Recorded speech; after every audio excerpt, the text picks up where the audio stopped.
Good morning, everyone. How are y'all? How's your day? Excellent. So I found out that I was going to be giving this presentation a couple of days ago. I am sure it will be stellar quality. But I'm really excited to tell you a little bit today about big data in the oil industry. And just because we're in this wonderful Texas area, are any of you currently employed by the oil industry, or have you ever been? If I could see a raise of hands.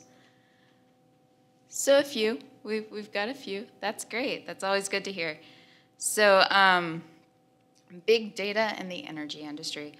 Just to start off, a warning: the views expressed in this program do not represent the views of my employer or something of that regard. I don't know the precise legal jargon, but nothing that I say can be held against me by a court of law or the court of or the court of my boss. So if I say something stupid or if I curse or something, I promise it has nothing to do with the person who takes care of my paycheck.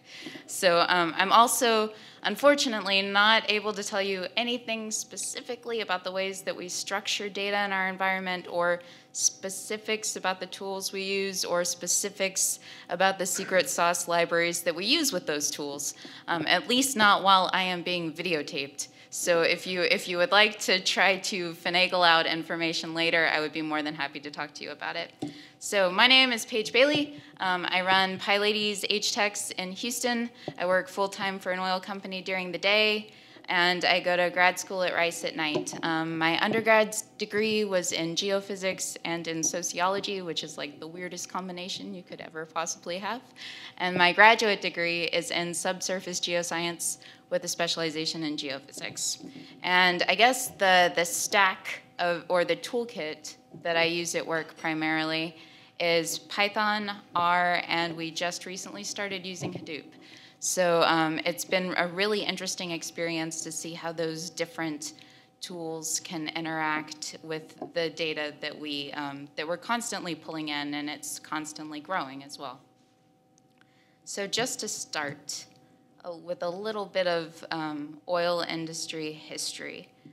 Does everybody know what a well log is? It kind of looks like a little squiggle. Tells you things about gamma ray, and it's obtained you have a little thing called a sonde and a little wire line, and you drop it down in the hole as you drill, and it gives you information about it. So does anybody have an idea of when the first well log was used in a production environment in the oil industry? Or just think about when about you think it would be.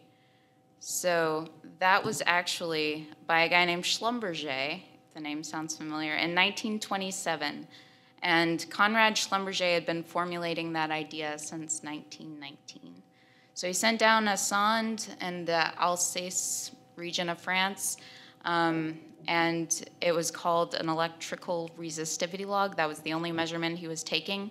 He was taking down all of his measurements by hand and then using them to calculate different fields in the wellbore. And there was obviously a lot of error in these measurements, but given 1927, that was very, very impressive. And it also sparked a lot of additional engineering investigations in the oil industry. And along the same lines, the first seismograph.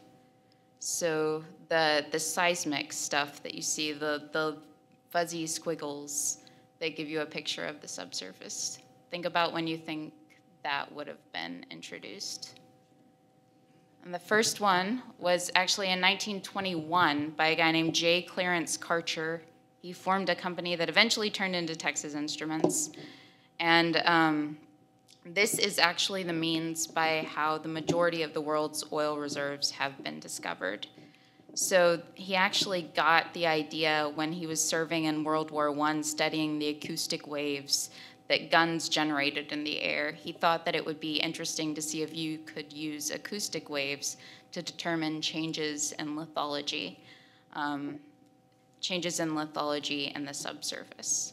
So those are the two primary tools that we use currently to tell us things about how to find oil. The data for seismic and the data for well logs, and combining the two and being able to interpret things.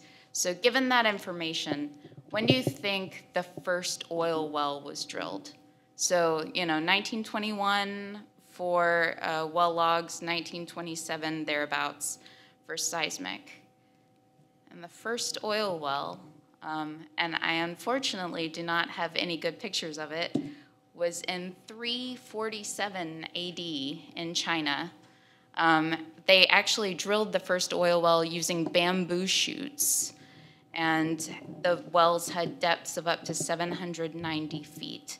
So that's a little bit insane to me, that we've been seeing asphalt and petroleum products come up out of the ground for ages, literally thousands and thousands of years, and the only time that we were able to make it, profitable, economic really, is when we started obtaining all of these rich data sources using technology. So again, Egyptians were using asphalt more than 4,000 years ago, and people were finding oil just basically by, Jed clamp it, shoot the ground, oil comes up. But the only way that it's able to be profitable is by leveraging technology. So I guess the point I'm trying to make, drilling's been around for a long time, but it's only successful due to current data acquisition methods. Advances in technology create marked step changes in petroleum and petroleum exploration.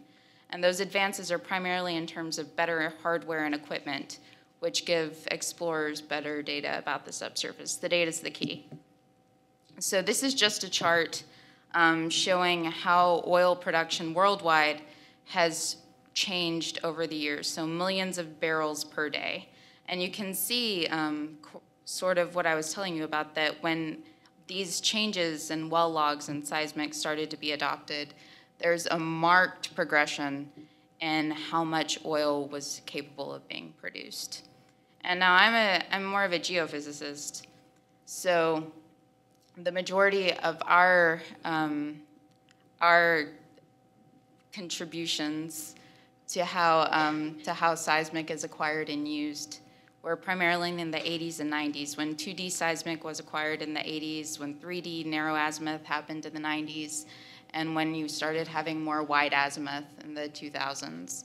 But those were all driven primarily by lower oil prices, right? And that's also very exciting to me, is that when oil prices drop, you see a stronger interest in applying new data analysis to existing data and finding ways to optimize what you're currently using. So mathematical insights. And I actually, being the nerd that I am, I was up late night last night reading about signal processing, actually. And I found out that the first guy to implement the fast Fourier transform computationally actually worked for Chevron. He did it before Tukey in 1960, and he just didn't think it was a thing. He was just like, oh, this will help me do seismic better. Why not? Why would I not be doing this? And so again, there's the fracking boom, the marked progression that you can see in 2007, how that changed with a crazy upward strike. And you can see those trends continuing even given the lower oil prices. So now, this data is shamelessly stolen from Wikipedia.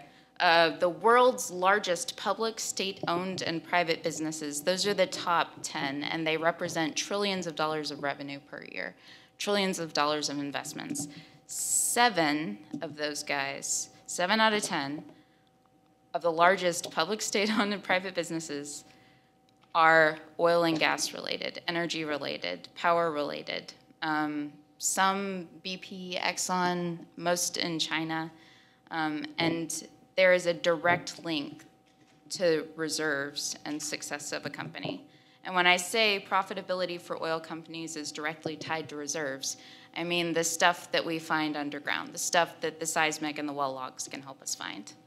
So oil companies are all in the business of getting barrels out of the ground. Characterizing the subsurface is incredibly important, and improved resolution in the reservoir is critical because, especially deep water wells, they cost a lot, $100 million a pop, right? So being able to see the subsurface better is drastically important. So what you see right here is basically everything that you would need to characterize the subsurface.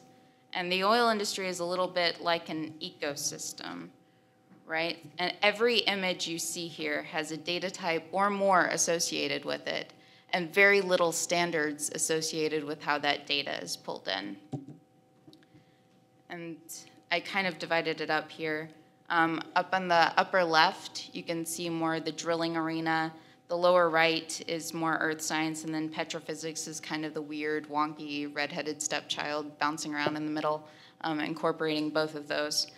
And the way that the data is treated, right, so real-time streaming for the upper left, stuff like WITSML, and then RescueML for the lower right. So not coming in real-time really, mostly due to features and about how you can modify the features, tag them with different environments, lots of opinion-based stuff.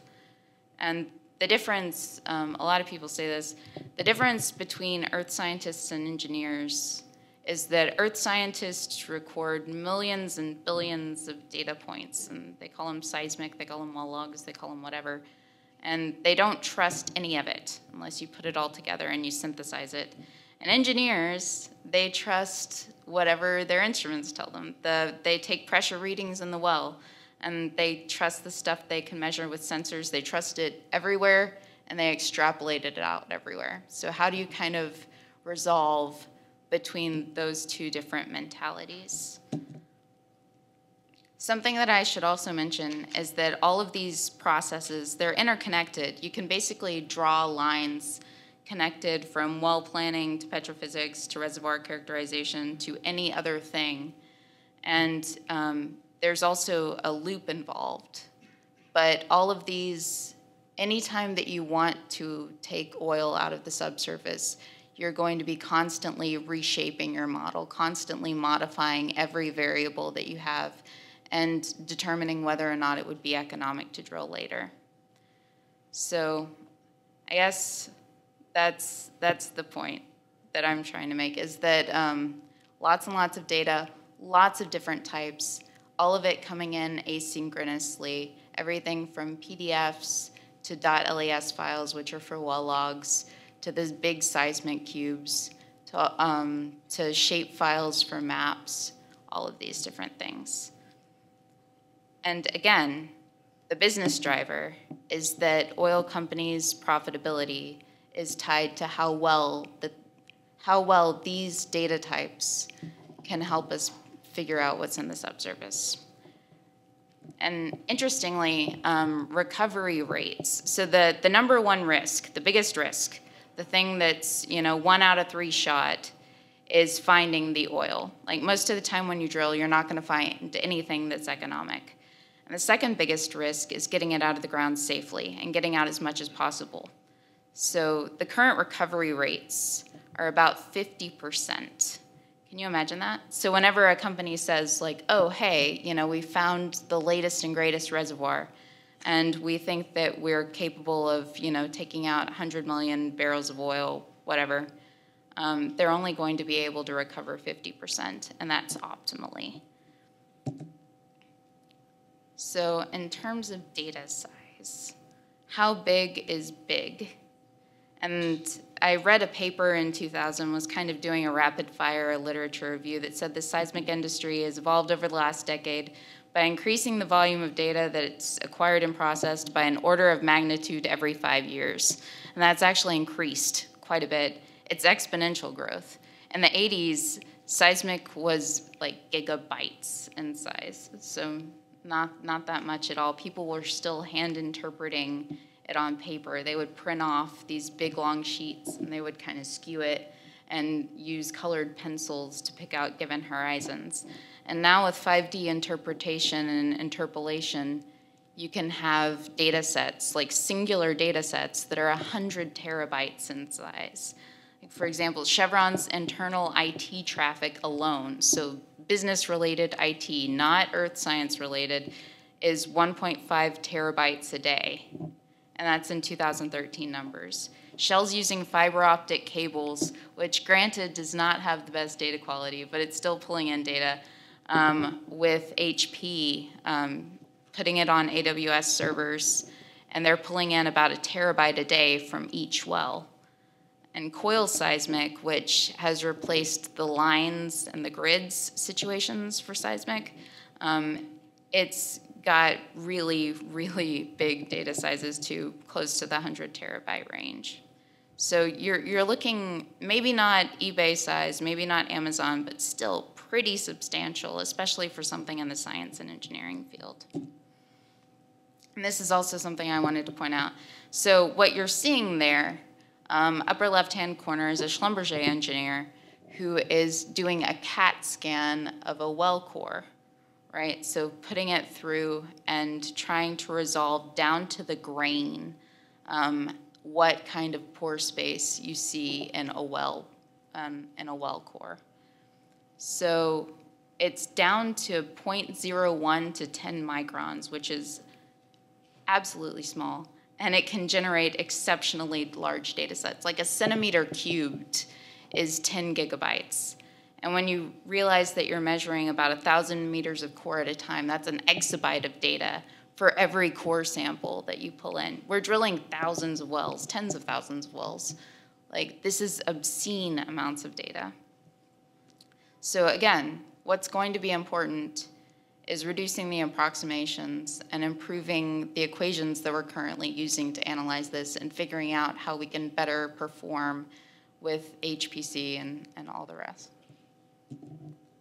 So everything that I mentioned before, and it was pretty substantial, was impacting the upstream components of the oil industry. So just the subsurface interpretation, just the direct impacts on the reserves. But data impacts the entire value chain, every single component, everything from how we transport it, how we process it, how we use it, and all of this has the opportunity to be enhanced by data analytics. Streamlining transport, refinement, and distribution of ONG is vital.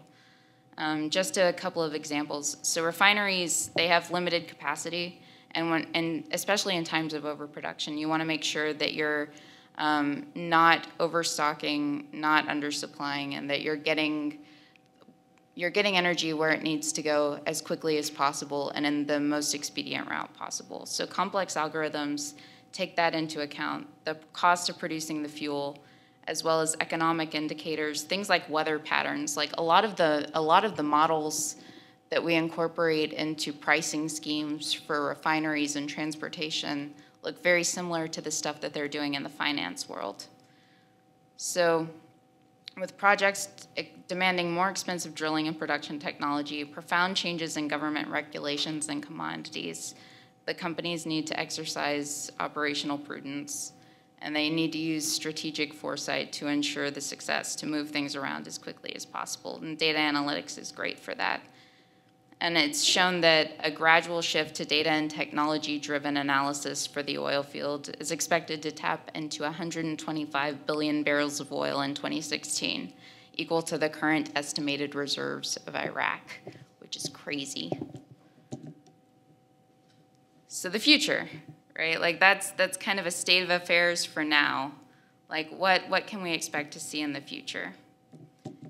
And if 2000 to 2010, if this past decade was the decade of big data, which is a term that I absolutely hate. Like, I hate using this term. It's kind of like saying things are in the cloud when you really, like, it's just a server somewhere. Like, it's a server in a warehouse. Big data, like, okay, how big? Like, what kind of data are you talking about? If 2000 to 2010 was the decade of big data and everybody being very excited about that, this current decade is going to be the decade of sensing. If you thought there was a lot of data in the first one too, like there's going to be a heck of a lot more in this one.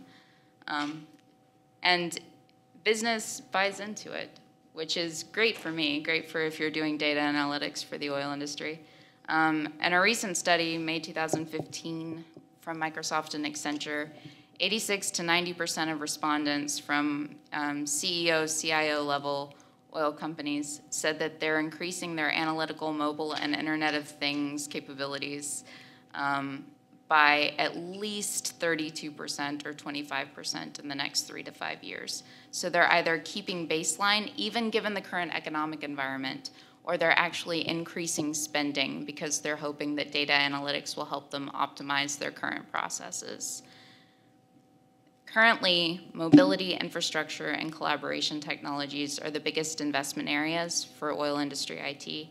And in the next 3 to 5 years, those expenses are anticipated to transition to big data analytics, the industrial Internet of Things, so putting as many sensors as possible on oil rigs, but also in refineries, and also automation. So oil companies see a lot of opportunity to reduce things like data entry positions or jobs where people are placed in sort of potentially hazardous positions by automating them with computers. So it's industry buys in, executive level leadership buys in. This is good news for all data analytics folks. And just kind of wanted to leave with a quote.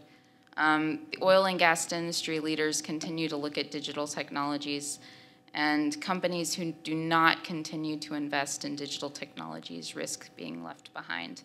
And everyone here, if you're interested in Python, interested in R, interested in Hadoop, you have a definite sort of hook into that arena.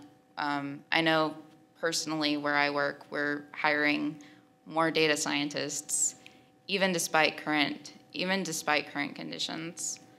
And this quote is from Rich Holzman, who's the global head of digital in Accenture's energy industry group, actually. So that is all I have for you. Thank you. If you have any questions, hit me up afterward. I would love to talk. So.